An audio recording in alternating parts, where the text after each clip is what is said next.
အားလုံးမင်္ဂလာပါခင်ဗျာကျွန်တော်မှော်ပြီးတက်တူးဆိုင်ဖြစ်ပါတယ်ခင်ဗျာမှော်ပြီးသူမှော်ပြီးသားတွေမျက်နှာမငယ်စေဖို့ကျွန်တော်ရဲ့တက်တူးဆိုင်မှာလာရောက်ရေးထိုးလိုက်လို့ရပါတယ်ခင်ဗျာ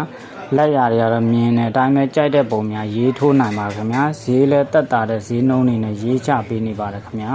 ကျွန်တော်ရဲ့ဆိုင်ကိုလာရောက်မှဆိုရင်တော့မှော်ပြီးမိမလားမှတ်တိုင်မှာရှင်းတာနဲ့ရောက်ပါပြီခင်ဗျာဖုန်းလေးတာတစ်ချက်ဆက်လိုက်ပါလူကြီးမင်းတို့ဘက်ကထိုးကျင်သိရှိဖို့နဲ့ခံနိုင်ရေးပေးနိုင်ဖို့နဲ့အချိန်ပေးနိုင်ဖို့ရေးကြည့်ပါလားခင်ဗျာအချိန်ပေးနိုင်နေကျွန်တော်ဒီတက်ကောင်းတဲ့လက်ရာတွေရေးထိုးပေးလိဖြစ်ပါလားခင်ဗျာအားလုံးကိုလာရောက်ခဲ့ဖို့ဖိတ်ခေါ်ပါတယ်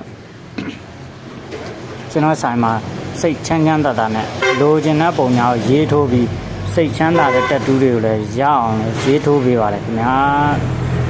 ကျွန်တော်ဒီအကောင့်လေးကအသစ်ပြန်ဖွင့်လာခြင်းဖြစ်ပါတယ်အရင် MKK Tattoo Studio ဆိုတဲ့အကောင့်လေးကပြတ်သွားလို့ဖြစ်ပါတယ်ခင်ဗျာအကုန်လုံးရေးထိုးခြင်းနဲ့ညီကိုမာနမများကျွန်တော်ဘိုင်ယုံမှာဖုန်းနံပါတ်လေးတင်ထားပါတယ်ဖုန်းနံပါတ်လေးနဲ့တစ်ချက် booking လေးလမ်းတင်ပြီးတော့လာရောက်ရေးထိုးနိုင်ပါတယ်ဆိုတဲ့အကြောင်းကျွန်တော်ပြောခြင်းဖြစ်ပါတယ်ခင်ဗျာမိတ်ဆွေတို့ဘက်ကခံနိုင်ရရှိဖို့အရေးကြီးပါတယ်ကျွန်တော်ဘက်ကလိုချင်တဲ့ပုံအထိရောက်ဆုံးနဲ့အကောင်းဆုံးရေးထိုးပေးဖို့ကကျွန်တော်တာဝန်ပဲဖြစ်ပါတယ်ခင်ဗျာစိတ်ချယုံကြည်စွာနဲ့လာရောက်ရေးထိုးနိုင်ပါတယ်ခင်ဗျာ